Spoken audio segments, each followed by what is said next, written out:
Olá, colecionadores e seguidores do canal Coisa de Colecionador. Resolvi bater um papo aqui com vocês, até para ouvir, para ler, né? Ouvir não, né? Mas ler a opinião de vocês a respeito de um determinado aspecto da música, de uma forma geral, e do rock de uma forma específica, né? Antes de tudo, como sempre, aquela charopada, mas eu tenho que pedir a vocês, se inscrevam no canal e, na medida do possível, se você chegar até o final do vídeo e gostar, bota o gostei. Não gostou? Bota o não gostei. Faz parte da brincadeira, né? E nesse caso, especificamente nesse vídeo aqui, eu gostaria muito de ler a opinião de vocês, porque é uma coisa um pouco mais sutil, nem tão sutil, né? Mas, digamos assim, a sutileza de um elefante, vamos botar assim. Um elefante só consegue ser sutil até um determinado ponto, né? Porque é mais ou menos a profissão dele.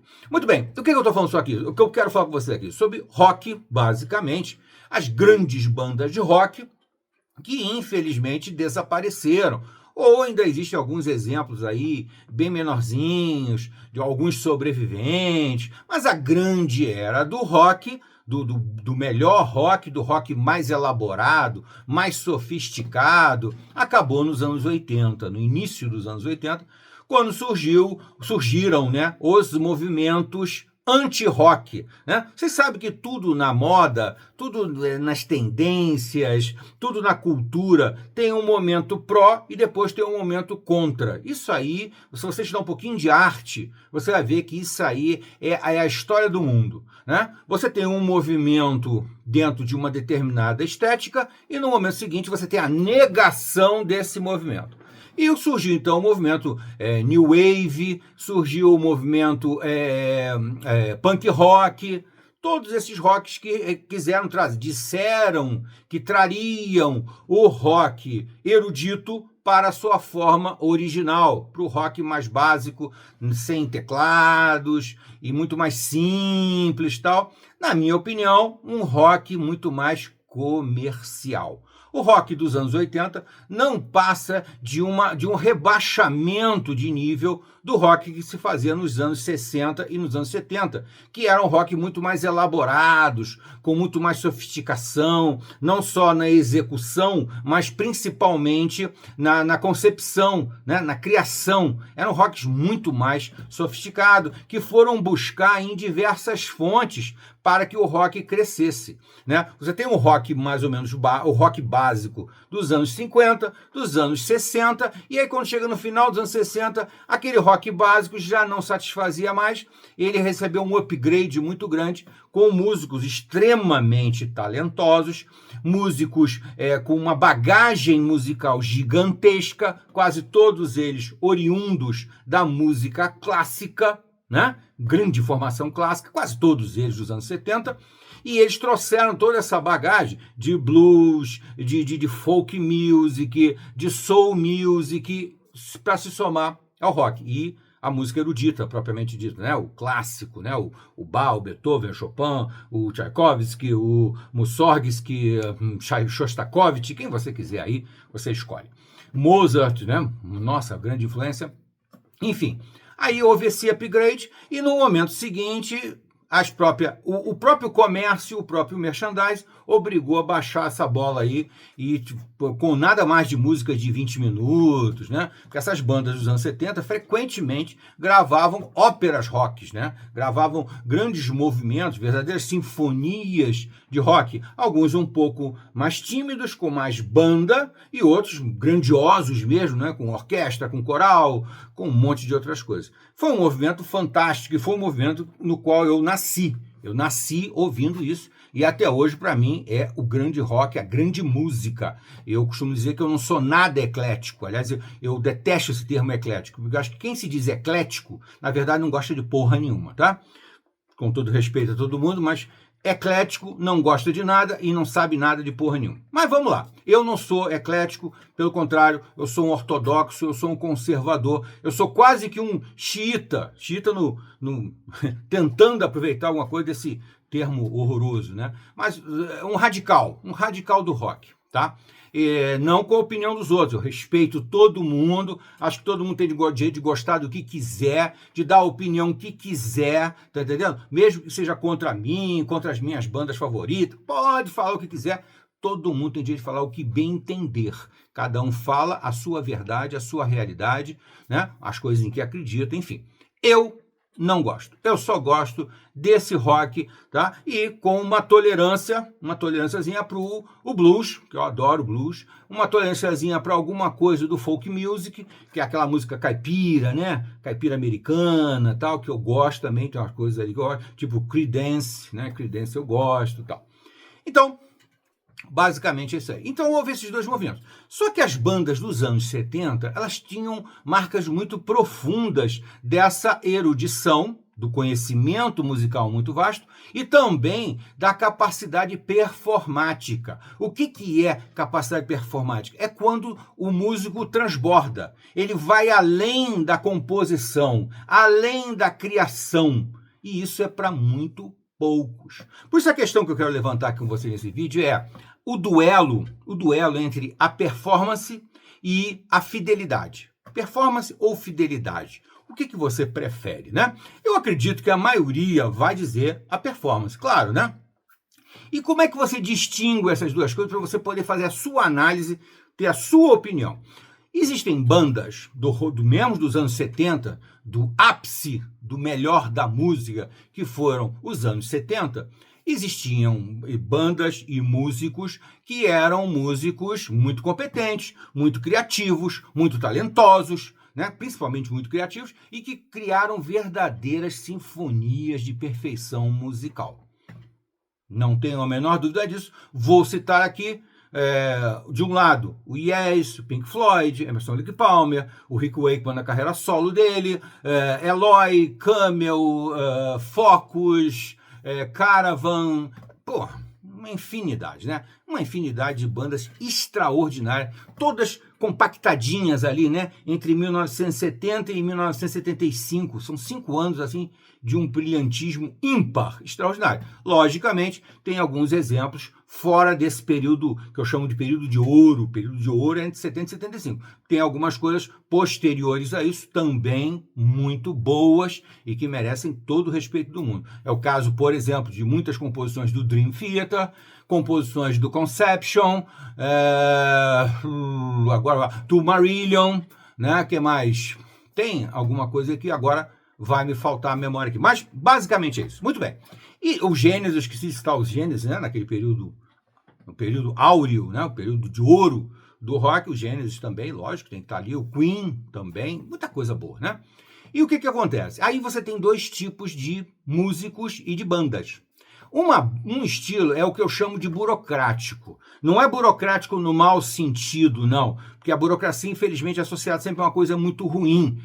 E é mesmo, né? A burocracia é um negócio péssimo, que só atrapalha a vida da gente. Mas eu vou usar o termo burocrático com uma conotação muito específica, muito direta, que é o músico que tem uma composição absolutamente brilhante no álbum, no CD, no LP, DVD, Blu-ray, sei lá o quê, tem uma música brilhante, e quando ele vai para o palco, ele executa aquela música exatamente como está no álbum. Quer dizer, é um músico que tem uma fidelidade muito grande à música, né? O que o público dele espera, o que ele acha que o público dele espera, é que ele reproduza ao vivo exatamente como tem no álbum, apenas, logicamente, com as cores, as nuances do ambiente, da sonoridade do ambiente, da empolgação, tá, tudo bem. Mas ainda assim é o que eu chamo de fiel ou burocrático, tá? Muito bem. Por outro lado, você tem algumas poucas bandas, muito poucas bandas,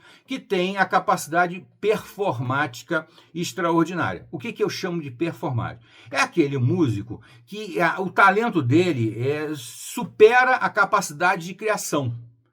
Ou seja, ele já compôs um negócio sensacional. No álbum já é sensacional, já é espetacular. Mas quando ele vai para o palco, ele cresce, ele transborda, ele exagera. O que pode ser bom e também pode ser ruim. Vamos com calma, né? Lógico, vamos com calma, sempre com tudo muita calma. Mas, normalmente, quando o músico tem essa confiança e essa da competência dele, ele vai para o palco e realmente, meu amigo, é um outro espetáculo. Você em casa ouve uma música sensacional e quando você ouve o álbum ao vivo, ou você é um privilegiado e vê e ouve ao vivo, você tem uma experiência completamente nova, completamente diferente. E isso é lógico, é para muito poucos. Daquelas bandas todas que eu citei ainda há pouco aqui, pouquíssimas têm músicos e conjunto de banda para chegar no hora do ao vivo e sair inventando. E fazer muito mais do que ele fez no álbum. O melhor exemplo que eu encontro, mas tem vários, tá? Mas eu vou citar aqui, o melhor exemplo para mim é o Deep Purple. O Deep Purple, além de ser uma das minhas 20 bandas favoritas, assim, eu acho o Deep Purple espetacular em quase todas as épocas dele. O Deep Purple tem várias fases, né? Quem conhece Deep Purple sabe muito bem que ele tem uma fase inicial, que é meio que engatinha um pouquinho, aí depois vem aquela fase absolutamente espetacular, do início dos anos 70, depois vem uma fase que eu acho que tende a um certo pop rock ou rock pop, eu chamo de rock pop, né? Rock pop, que é aquela terceira formação, né? Terceira formação, acho que é a terceira formação. É que tem o David Coverdale e tem o... Oh, meu Deus, agora eu vou esquecer o nome do baixista. Bom, enfim, vocês sabem quem é. Essa formação me parece um rock muito mais pop, já tem uma pegada, já está tentando se adaptar à tendência do mercado, que é o punk rock, que é o rock mais básico, mais puro, né? Muito bem. Posteriormente, várias outras pequenas formações, volta à formação anterior nos anos 80, a melhor formação, a mais famosa formação de todos, e eles continuam brilhantes. O Deep Purple tem até uma característica muito interessante, é o seguinte, o Deep Purple jamais quis, até saiu o famoso Made in Japan, né?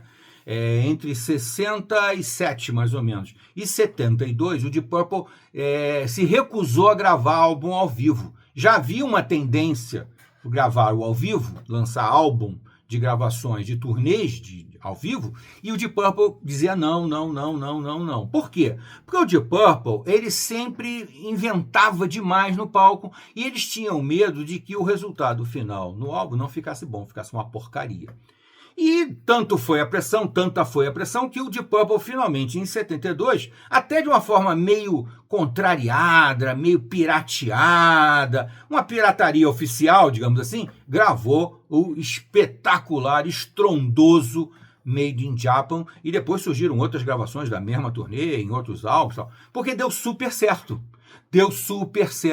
E eu confesso para vocês que eu conheci o Deep Purple através do Deep Purple ao vivo, em concert, o Made in Japan, o Made in Europe, e outros que eu fui ouvindo, nossa, isso é absolutamente espetacular, e é absolutamente espetacular.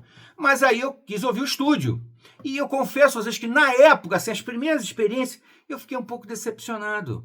O In Rock, Machine Head, o Fireball, eu fiquei assim, gente, mas não é o mesmo Deep Purple que eu ouço no ao vivo. Na época eu era garoto, né? Tinha, sei lá, 13 anos, 12 anos. Então não tinha ainda muita essa reflexão sobre a capacidade de uma banda ser performática. Então eu falei da fidelidade e da burocracia, e agora eu estou falando da performance, da capacidade de se superar no palco, de fazer alguma coisa totalmente nova, totalmente diferente. Esses poucos músicos, como o Deep Purple, eles têm essa coisa, eles são músicos meio insatisfeitos, eles sempre acham que podem acrescentar uma coisa, sempre acham que podem melhorar alguma coisa. O Rick Wakeman, eu costumo dizer que o Rick Wakeman é tão brilhante que ele não consegue executar duas vezes a música do mesmo jeito. Ele não consegue. Ele fica impaciente, ele quer fazer alguma coisa nova, ele quer fazer uma coisa especial, melhor. Tanto é que quantas vezes o Rick Wakeman revisitou a obra dele e aprimorou, e ampliou, e expandiu. Porra, sobrou Rick Wakeman. Sobra Rick Wakeman, tá? Da mesma maneira, obviamente, o Deep Purple, obviamente, o Emerson Lake Palmer, obviamente, o Yes. Tudo bem que o Yes tem fases mais performáticas, tem fases dos anos 80 do Yes, é bem menos performático, é muito mais convencionalzinha, tá? Mas aquela fase, anos 70, da formação mais clássica do Yes, né, com o Rick Wakeman, Steve Howe, Chris Squire, John Anderson, primeiro Bill Bruford, depois Alan White, eles não se continham. Você ia ver um show dele, você ia ouvir as mesmas músicas completamente diferentes.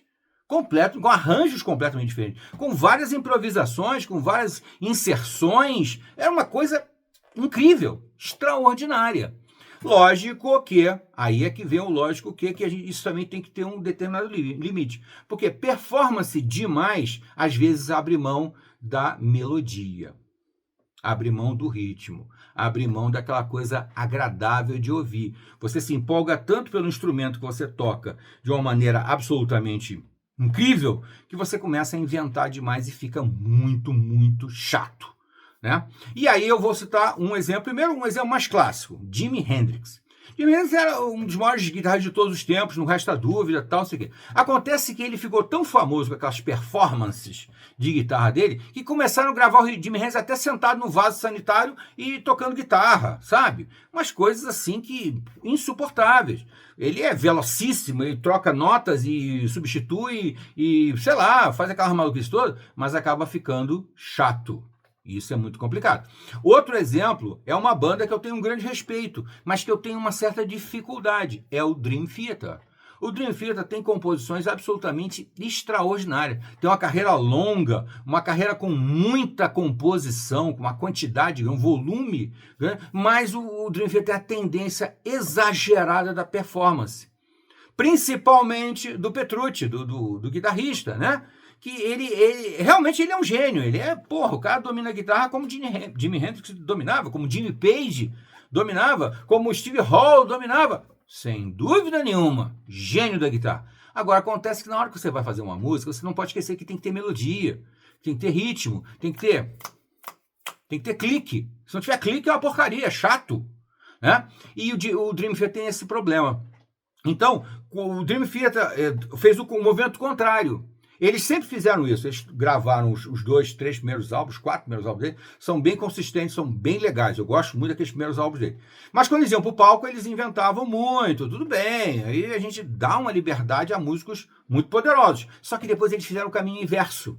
Eles trouxeram essa extraordinária performance deles de guitarra, de baixo, de bateria, até de teclado, para a gravação de estúdio, e começaram a compor álbuns que eu considero fracos. Por quê? Porque é tamanha performance de velocidade de guitarra, de baixo, de bateria, de não sei o que a melodia vai pro cacete. Não tem melodia, né? Quer dizer, é muito complexo esse assunto de você definir o que é melhor. Eu, pessoalmente, nem quero definir o que é melhor. Melhor é o que cada um quer fazer, isso que eu acho importante. Agora, cabe a nós, do público, nós, os fãs do rock, analisarmos e questionarmos algumas coisas. Lógico, uma banda que toca ao vivo exatamente o que você ouve em casa, ainda mais hoje em dia, né? Porque eu acho que o show ganha muito, você tá com a galera, todo mundo junto, todo mundo ouvindo junto, tal, tem essa coisa. Mas se você ouvir exclusivamente aquilo que você ouve no teu LP, no teu CD em casa, ou Blu-ray, ou sei lá, DVD, não é muito legal, né? Fica faltando um pouco mais, eu acho que fica. Então eu tenho uma tendência a gostar mais dessas bandas que são um pouco mais performáticas, com cuidado, porque não pode perder a melodia, não pode perder o clique, não pode perder o ritmo, tem que manter o nível lá em cima, que é o caso do Deep Purple. O Deep Purple é um dos melhores exemplos, na minha opinião, de músicos que ao vivo são absolutamente incríveis, extraordinários. Se você já curte Deep Purple, se você já ouviu, aliás, tem vários vídeos no nosso canal falando de Deep Purple, curta Deep Purple, você para e começa a ouvir mais ou menos simultaneamente, não simultaneamente, que não tem graça, né, gente? Mas assim, ouve a música no estúdio, depois ouve ela ao vivo. Você vai ver como o Deep Purple é incapaz de tocar exatamente como ele toca no estúdio. Ele sempre acrescenta. E acrescenta com qualidade. Aí é que está o que da questão. O Rick Wakeman, na carreira solo dele, a mesma coisa. Só que o Rick Wakeman também andou fazendo o sentido contrário, levando a performance para o estúdio, porém com muito equilíbrio e com muito bom senso. Quando ele fez as expansões, né? O Viagem na Terra expandido, o Rei Arthur expandido, As Seis Esposas de Henrique VIII expandido, que são obras incríveis, que só aprimoraram a obra original. Tá, então fica aqui essa minha dúvida para vocês também. Questionem, perguntem e deem sua opinião. O que você acha dessas bandas que inventam muito no palco? Isso é legal? Isso não é legal? Você prefere ouvir a música como ela está no seu álbum? Ou você acha que tem que ter mais liberdade, inventa mesmo, a gente vem aqui pro show, a gente quer ver alguma coisa, ouvir e alguma coisa diferente. Tá bom, gente? Não deixe de se inscrever no canal. E se gostou desse papo furado aqui, deixa o gostei. Não gostou? Tá com não gostei. Faz parte da brincadeira. Até a próxima.